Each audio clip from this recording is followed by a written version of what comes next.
Hello, everybody. Welcome back to the Rush Hour podcast. We have some trades, ladies and gentlemen. We have some trades. Jay, man, how's everything been going with you? And what's your thoughts on what's your thoughts that trades are back? How do you feel, man? You know what? It's about time that we start seeing some Woj bombs. So it was crazy the way things went down. I did not have any idea as to what was going to happen, but the trades that definitely went down were quite surprising, and I would definitely say will change the landscape of how the NBA season looks next season already. Yeah, man. Woj been dropping bombs like it's Baghdad right now. So let's just get right into it, man. Let's get you right into it, man. The biggest highlight of the night.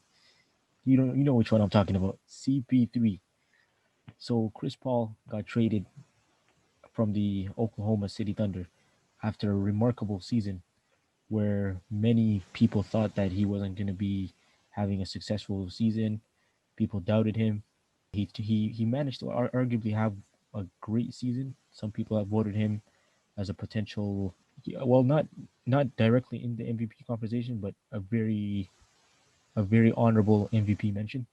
So overall, he did have a great season, and he managed to build his reputation in the league as a player that I could actually win. He had some communications with Sam Presti on destinations that he could possibly join, and I believe that one of them was the Los Angeles Clippers. There was rumors circulating that he could go to the Clippers, and the other option was he had an eye on Devin Booker, and him and Devin Booker are signed to the same agency, and I believe that played a huge role in why he joined the Suns. So the trade pretty much included Chris Paul, Abdul Nader, great ball handler, with the OKC last season. They got traded to the Suns, and the Suns had to go from Kelly Oubre, Ricky Rubio, Ty Jerome, Jalen Lecque, and a 22 first round pick. And what's sad about this is that this happened right after Kelly Oubre just modeled one of their new jerseys. So this is probably an odd coincidence. What's your thoughts on this trade, man? And what do you think Chris Paul's going to do with the Phoenix Suns? Yeah, I think for sure. I know the West is deep, and I know that there are a lot of good teams there. I mean, we just saw that, essentially it came down to like a four-team race for that eighth spot with the Yep. bubble this past season. But I definitely believe, and I know a lot of people might argue and fight me on this, but I definitely think that the Suns will make the playoffs next year. It's just it is just the career of CP3 says about his teams after joining them on their first season and just overall in his career. Like he's one of these guys that is just a proven winner. Every place that he's joined on their first year, first new season with Chris Paul leading the way, they've always had a more winning record than the previous season.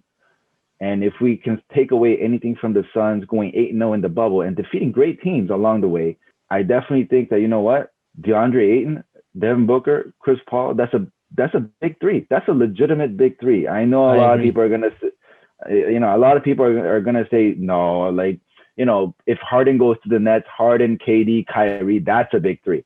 I'm like, yeah, I understand, but you got to give some credit to DeAndre Ayton and Devin Booker for basically playing at an all-star caliber level and probably going to be even better next year. So me taking that into account, Not to I'm ready to mention say 8 and that 0, the Suns 8 and 0 in the bubble. That's huge. exactly, exactly. That's why I'm just going to say, you know what, here, I would not be surprised if the Suns definitely make it to the playoffs and give whoever they're facing in the first round a run for their money because it's going to be a challenge to beat the Phoenix Suns with Chris Paul leading the charge and being the floor general that he is because he's one of the most competitive guys who's ever lived. He has that same DNA that Kobe had, that Russell Westbrook has. These guys are just fierce competitors and they're willing to put in whatever it takes to get the win. And I'm sure that's what Devin Booker and DeAndre Ayton needs right now, and Martin Williams as their coach. So kudos to the Phoenix Suns front office for pulling this off because they haven't done anything like this for a long time. Yeah. So I'm really happy that Devin Booker is finally getting some help. So speaking about a run for their money, so the Phoenix Suns, they're one of the few teams in the league, or I'd say one of the bottom five teams in terms of in terms of fans attending actually games at the arena. And I know the Phoenix Suns, I believe a year ago or a year and a half ago, they renovated their arena, and they just wanted a way for fans to actually come and enjoy games. And it's just sad that they finally got a superstar on the team, and fans are not there. Fans are not going to be able to watch this because I'm pretty sure, I'm confident, if this was normality again, the Phoenix Suns fan would definitely show up, and ticket prices will skyrocket through the roof just after the CP3 trade. But another thing that I wanted to point out, the Phoenix Suns are super excited about this trade, man. I've never seen a team, Jay, on social media hype up this trade. So I just opened up the Suns, Phoenix Suns Instagram account here, and so in the bio they actually have a link to the article that indicates the trade. That's just ridiculous, man. I've never seen something like this before. And they actually uploaded like around 7 to 8 different photos just about Chris Paul. And their most recent photo is a photo of Chris Paul and Devin Booker linking up, and the caption is backcourt bandits. So it just goes to show you that they're definitely having fun with this one, and they're looking forward to the season, man. Especially with their new coach, it's going to be quite interesting. We haven't talked about their expectations. What do you think they could actually do? Like, do you think they could? Obviously, we both agree that they'll make it to the playoffs, but do you think that they could make it second round or possibly contend to try to Western Conference Finals? Like, what's their limits here? I think that depending on who they face, obviously it's a lot about matchups in the playoffs. But considering like the caveat that everyone's going to be healthy, I would say the Suns, provided that they don't run into like, let's say, I don't know how They're the running. Warriors are going to look They're running into something. Like this is the Western like Conference. it. Yeah, so I'm thinking that provided that they don't run into like a really good Warrior squad that's also really fully healthy, or a revamped Lakers roster that's just as good or better than the one that they just had this past season. Provided that they don't really meet a serious contenders threat, I don't. I wouldn't be surprised at all if they squeak by the first round and play somebody else in the second round. I don't think that they'll go anywhere past the second round at their best, because that means that they're going to be ending up as one of the top four teams left in the playoffs by reaching the conference finals.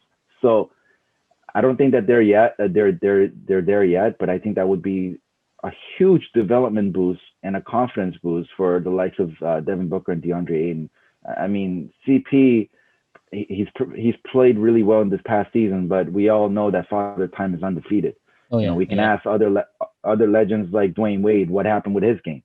So for me, I believe that what Chris Paul is going to do and the impact that he's going to leave behind again, for those guys is going to be huge for the future. And I definitely think that, if this is what the Suns front office is willing to do, I definitely think that the Phoenix Suns will be a serious contender within the next 2-3 years. yeah, yeah. I definitely agree. We'll just have to see what's gonna happen with that. And let's move on to the trade that the Milwaukee Bucks pulled off. Man, this trade honestly had me mind blown. So they had a trade with the New Orleans Pelicans for Eric Bledsoe and George Hill, plus three first round picks, in addition to two future pick swaps for Drew Holiday and Drew Holiday alone. Like, to me, when I first saw this trade, man, obviously you hit me up. This trade happened around midnight. I woke up to it. I was knocked out. But when I woke up to this and I saw that three first rounders plus two pick swaps, like I don't know what Griffin is trying to do with the New Orleans, but it looks like he wants to gather all the eggs and just focus on the future with Zion. What's your thoughts on this? And do you think Drew Holiday is gonna help Giannis to take that major leap to the finals? I definitely think that what the Bucks are doing, they're pulling all the stops right now. They're putting all their cards on the table to just give them the best possible chance that Giannis is going to stay. So to do that, you got to show major roster boosts from what they had in the previous seasons, because just 2 seasons ago, when they had a chance to re-sign Malcolm Brogdon, the Bucks organization said, "No, we're not doing that." Right? So like Giannis made it public last season that what, we're great right now, but imagine if we also kept Brogdon. He publicly shame the Bucks organization for not keeping Brogdon. So, and we know that, you know what, there's 30 teams in the NBA, the Bucks being one of them. There's 29 other teams in the NBA that would love to have Giannis in the roster. So for me, I was interested in seeing what are the Bucks actually going to do. So to get Jrue Holiday, who's probably the most underrated player in today's league, who's definitely an all-star caliber talent, I definitely say that, you know what, that is a huge pickup for them. But at what cost? You know, that's a pricey tag that the New Orleans Pelicans asked for. And, you know, the Bucks did it because out of desperation on, again, pulling all the stops. But 3 first-round draft picks, you know, you never know when another Zion or another John Morant or another transcendent player is going to be arriving, and to give your chance away. I mean, look at what happened with the Boston Celtics to the Brooklyn Nets with that whole KG Paul Pierce trade. You know, like the Nets suffered big time, and the Celtics, you know, really took a lot of gains just from that one trade. So for me, I'm hoping that, you know what, the way that Jrue Holiday values makes up for that big of a trade would be they go to the finals at the very minimum. If that new revamped Bucks roster does not make it to the finals, I think it's they lost out on that trade because, you know what, you gave away so much. Like, look at what happened with the AD trade with the Pelicans and the Lakers. They won the chip, so it was clearly worth it.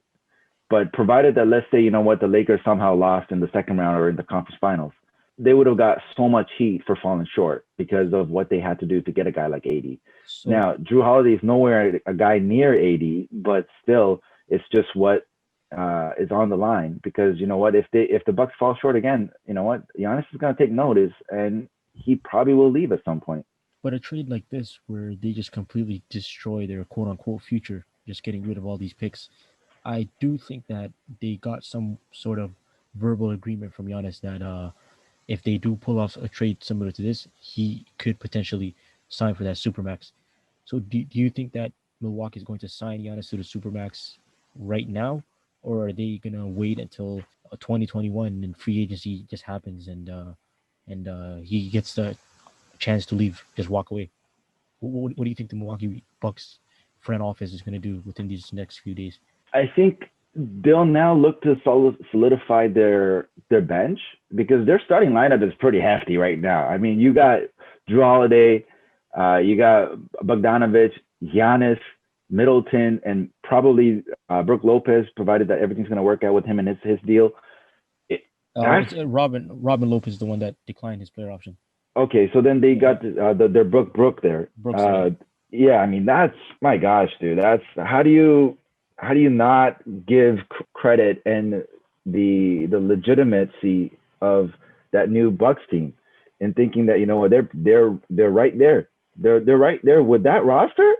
I would arguably say that as of this very moment, that they are probably the favorites to come out of the East. The only thing that stops me is say that they're going to win it all is probably the Lakers, the Warriors, and the Nets, depending on what they're going to do with that Harden situation. But the Bucks, that's a pretty stacked team.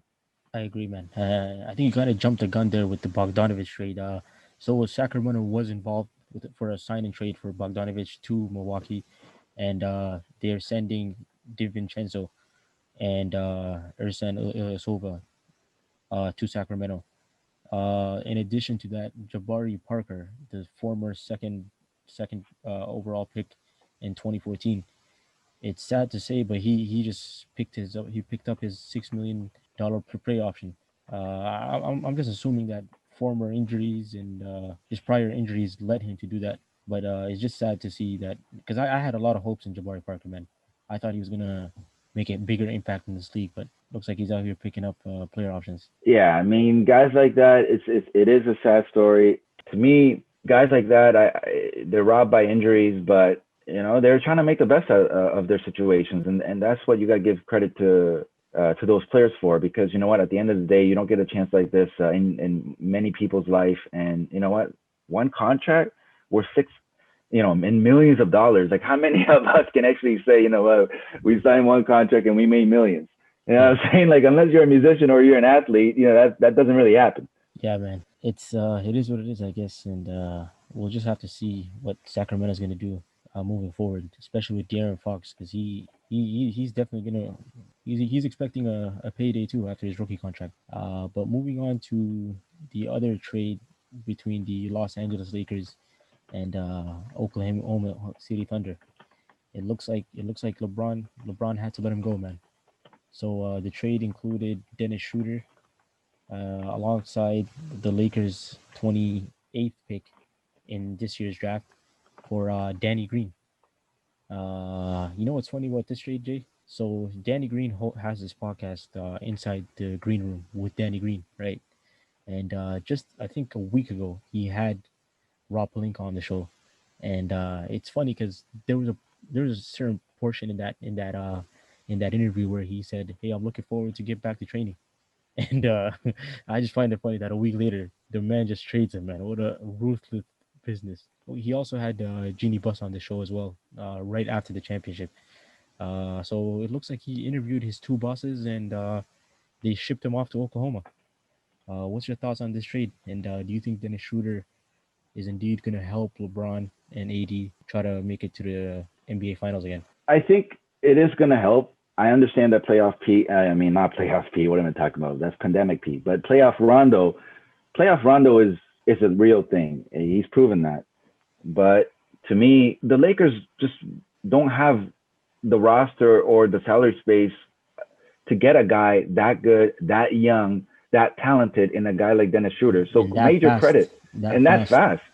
And that fast, yeah. You're getting a guy who's like, at least like 8 years younger than Rondo, and like he's proven that he's a solid player, and he's only gotten better over the years. So I say he's a huge pickup, and I would say if you're getting him to replace Rondo's minutes, like that's a huge boost. So for sure, like their roster improved if anything. Do you think Oklahoma is gonna keep Danny Green, or are they gonna flip him? Like, what's going on with Danny Green here? Danny Green, I think, yeah, he got a little snubbed there. He got slightly wronged, but at the same time, this is when the classic catchphrase comes into play. It's not personal; it's just business. Yeah, That's all it is. So I'm sure that what if the Lakers felt that they needed him to stay, they would have made him work, but it didn't happen. yeah. All right. Moving on to the James Harden Houston Rockets rumors, man. So after the Brody Russell Westbrook indicated clearly to their front office that he wants out of Houston, guess what happened? James Harden followed the boat. He also wants out of Houston, especially after they traded Covington to Portland. It looks like they got a new coach, new front office. They're trying to have a different direction. So James Harden is definitely considering leaving. He also declined the additional $50 million per year. He could have been the first player in NBA history to actually get paid $50 million. He actually declined that $50 million in a year, in a calendar year. That's just crazy. And so he declined that. And there's numerous reports that he wants to go to Brooklyn. There's also reports that he wants to go to Philadelphia 76ers. I saw reports that Meek Mill is trying to help or recruit Harden to his hometown team. What do you think James Harden should do, man? Like, should he join in Brooklyn, become a part of the quote unquote big three with three dominant ball handlers, or do you think he's a better fit within Philadelphia with Ben Simmons and Joel Embiid? I definitely think that Harden would be better with the Nets than the Sixers, Really? only because I think that Harden and KD is different from Harden and Westbrook. And what I mean by that is that both guys, they're shooters, and both guys can play off ball, especially knowing that both guys Wait, who are who can play off ball both of them. We seen KD play off ball when he was with the Warriors. with the Yes, Warriors? Yeah, yeah, we see that KD. Yeah, he loves his ISO. He but the Warriors was clearly not his team. It was Curry's team. To me, I think he went to Brooklyn for Brooklyn to become his team. I personally don't think he's going to make a step back and share the ball like that. Do you believe so? I believe that Harden will realize that it's his last chance as his window is closing in terms of his career path for winning a chip.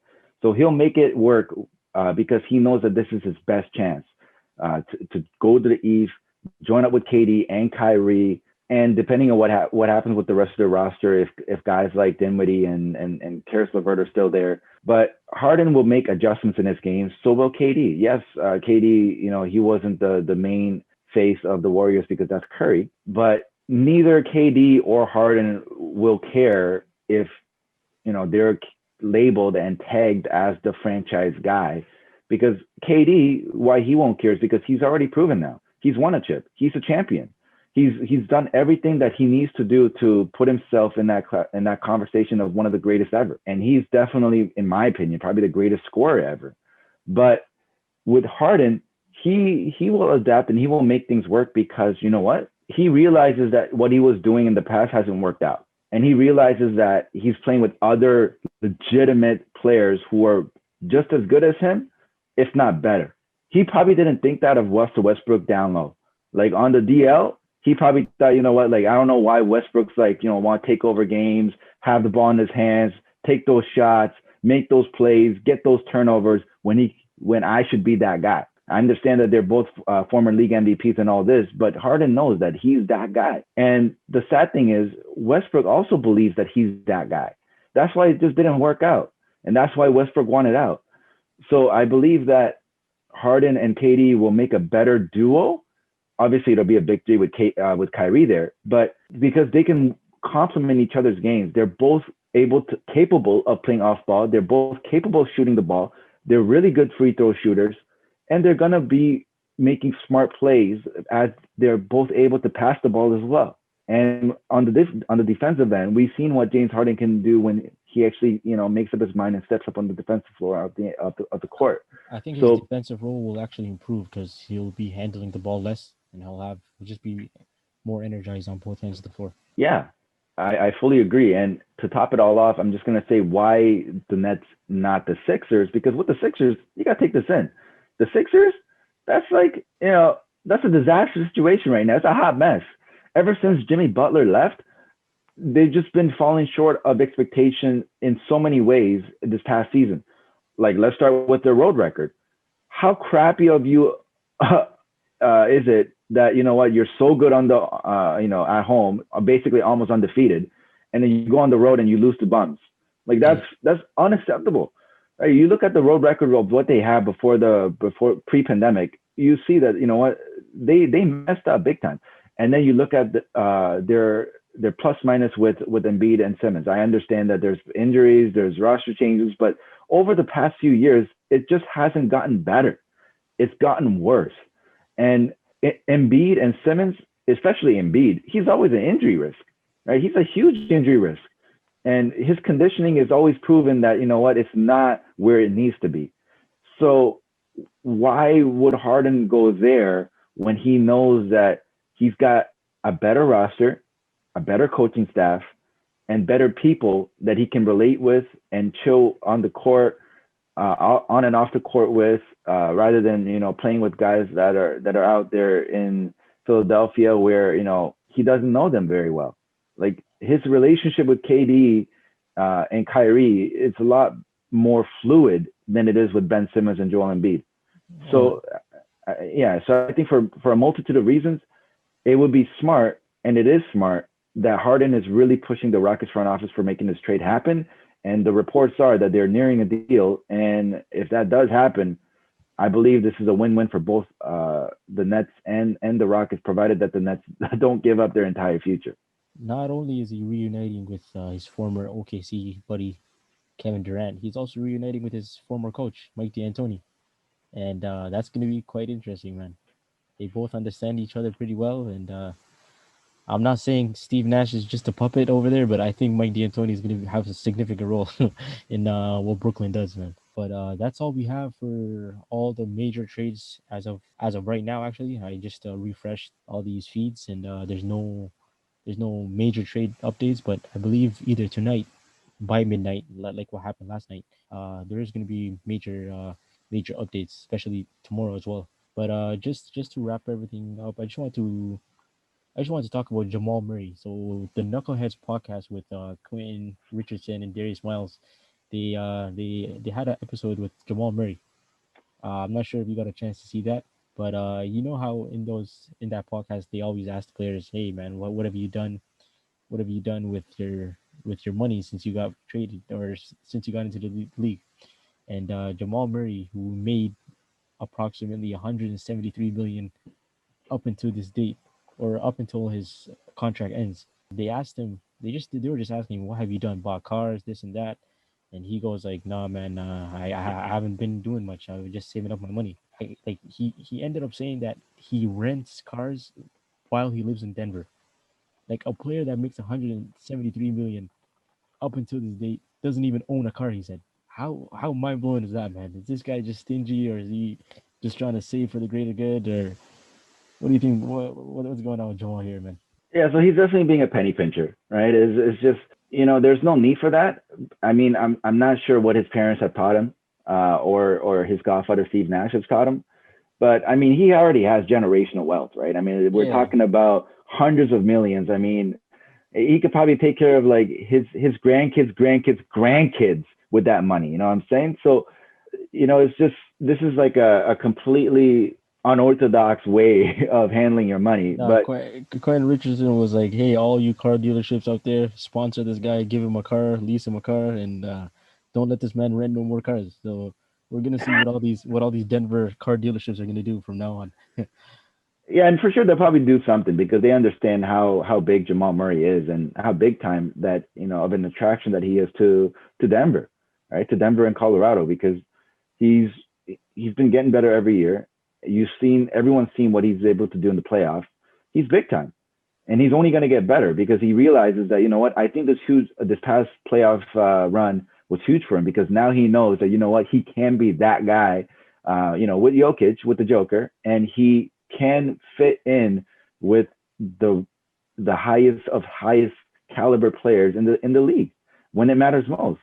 So I think with that in mind, he'll probably want to take his game to the next level, which will mean that you get better on the defensive end, you become more efficient on the offensive end, and you become a little bit better of a playmaker. That way, you have so many threats that you impose when you're on the court, either that's on the offensive end or on the defensive end. But he already has a lot of the tools that make a great player. I mean, his best attribute is probably his shooting, as we've seen a lot with those 50-point games in the playoffs against the Jazz and going head to head with Mitchell. But for me, I have no doubt that Jamal Murray, he's scratching that surface that belongs to superstars. And I believe that if he's able to prove something over the course of the next couple of seasons, I believe he should be no doubt, no hesitation, labeled unanimously as a superstar. Since we're just talking about Denver here, real quick, do you think that Denver should make any moves within this all this trade fiasco, or does their current team ready to go all in for this next season and make it try to make a finals push? No, I really believe that they need to make a move because what their team has right now, even if those young guys get better with Michael Porter Jr. and everything else, like that's not enough. That's not enough. It's You see what the Bucks are doing. You see what the Nets are trying to do in the East. Nobody's really trying to do that out in the West other than the Suns. I mean, which was huge again, CP3. So all these teams, they believe that they're good enough, but they're not. Look at what the Lakers are doing. They're already active. They just won the chip, and they're the most active team in the West by getting Dennis Schroeder. They just won the chip, and they're Yeah. already looking to retool their roster. That's what it takes in this league. So if Denver Nuggets, who always believe in player development and internal growth and all this, that's not enough right now. If you want to win the chip, you could be a contender. Reach conference finals again, maybe get through second round, but you're not going to finals, and you're definitely not winning the chip with that team. It's a great team, but it won't be good enough to win it all. Yeah, I agree. So let's just wrap this up and talk about the NBA. The NBA draft, man. It's happening tomorrow. It's going to be, I believe, the first virtual draft. Fortunately, the players are due to this pandemic. They're not going to walk up there and shake the commissioner's hand. So it's gonna be quite interesting. So with the first pick, Minnesota. Well, let me just run down through all the potential picks. So focus on the top five here. So Minnesota won the draft lottery. They have the first pick. This is no surprise, man. Minnesota's been having the first pick for the past God knows how many years. Just due to their due to their records and their poor seasons, not making it to the finals. Sorry, not making it to the playoffs. So Minnesota, Golden State Warriors, after they had a rest year, they have the second overall pick, and Charlotte Hornets have the third pick. And so some of the top prospects are LaMelo Ball, James Wiseman, Anthony Edwards. Who do you think out of those few names? I think those are the solid three names that are actually in contention for the top three picks. But there is no direct prediction of who's going to be number one. There's reports that LaMelo is going, reports that James Wiseman is going, reports that Minnesota might even trade the pick. Do you think that LeVar Ball is going to have another ball boy in the top two, or could he actually be a first round pick or a first overall pick? What do you think Minnesota's going to do with that pick? Unless they can get a good deal for it, I think they're going to hold on. And I think they're holding on to get Anthony Edwards because he's clearly the best fit. They don't need another big man. They're not going to get Wiseman. They don't need another ball dominant guy And LaMelo, in yeah. Lamelo, who even though who's talented and who's showcases his his talents out in Australia. But to me, the best answer is Anthony Edwards. You got a young stud who's already got a really great game. He's got that drive to be even better as the years go on. A lot of people value him as, evaluate him as the best prospect in this draft. So for me, I think they get Anthony Edwards to plug him next to Cat and D'Lo, and I think that'll be a good young team moving forward. I think the second pick with the Warriors, provided that they're not going to get any moves done with that pick, I think they get Wiseman because obviously it's like that's a no-brainer. You have a need. You're building for your team structure, not necessarily for the best talent available because you But don't they know what. definitely need a center, yeah. And with Yeah, their player development, I think he'll he'll do very well within the center role with Kamal Looney. yeah. So because you know they haven't had a big who was athletic since I'm afraid to say this since Shaq's guy JaVale McGee. Oh man, So so Shaq and the full legend. so that's why I think that since JaVale left, like they really haven't had that guy that they could run a few minutes for, and I think he'll be able to fit in and contribute right away. And then last but not least, I think third pick because those two guys are gone. Now you're building for needs or best talent available. I think you'll get Lamelo Ball. I think Lamelo Ball goes third. So I think Okay, those are my top three Charlotte, projections. Yeah, Lamelo because Ball, you and know what? Michael Jordan. Yeah, because you know what? Like you need attractions.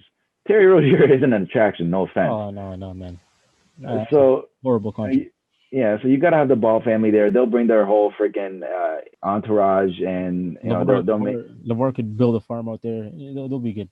they'll be good. They'll be good, man. They'll film some reality shows out there, so they'll give that community something to watch every night. So to me, I think that's the top three. What about you though? Who do you think who's gonna go where? Man, I think I honestly had the same sequence. It's pretty obvious. You think Minnesota's definitely not going to pick LaMelo Ball with D'Angelo Russell. That ain't going to happen. So my best guess is a shooting guard that can play defense, and he's very active offensively as well. I think he'd be a decent fit with D'Angelo Russell in the backcourt. And pushing down to Golden State Warriors, James Wiseman, clear obvious pick. I think that with the with the Golden State Warriors player development, they'll eventually ease him into the starting lineup somehow, and they'll have a very decent season and try to make that playoff push and just get back to normal. And last but not least, Lamelo Ball, clear. Charlotte needs a buzz in that city. No pun intended. They actually need a buzz, so I think Lamelo Ball could actually do that for them. Yeah, so I think either way, all those three guys will be able to contribute. I would be really excited to seeing how Anthony Edwards and James Wiseman pans out. But to me, honestly, I'm more excited about this guy named Obi Toppin. I believe he's probably the most NBA ready guy. He's got the body for it. He's got the game for it. Only thing is that he's a little bit older than those guys because he's I think 22. But I'm telling you right now, man, watch out for this guy in the Rookie of the Year race because he might get it. He's one of these guys that just able to contribute with whatever plays on either end of the court that's needed. If you just like look at what he's done in his college days, he's gotten better every year. He's improved his conditioning every year, and his stats over the years have improved drastically. And he's really athletic too, man. You should check out some of his dunks. Yeah, and there was also Cole Anthony, who's a major high school star, but ever since he played with North Carolina, his performance kind of dropped a little bit.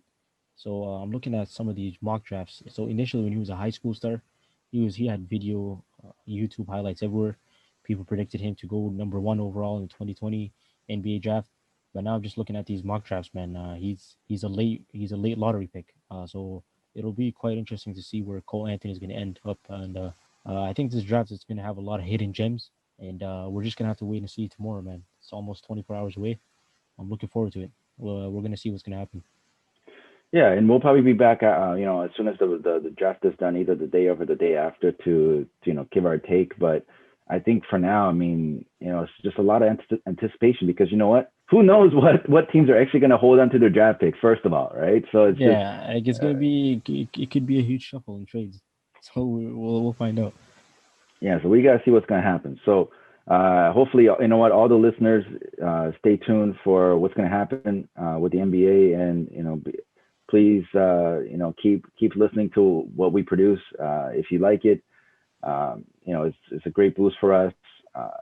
For us, even seeing a handful of plays just hours after we uploaded the last one just a few days ago, it's a huge morale and confidence boost for us. So much appreciated to everyone out there. And hopefully everybody stays safe. For us, we'll let Ahmed sign off for the pod, and we'll probably see you guys, in another day or two. Yeah, like Jay said, man, we appreciate the plays, and tell a friend.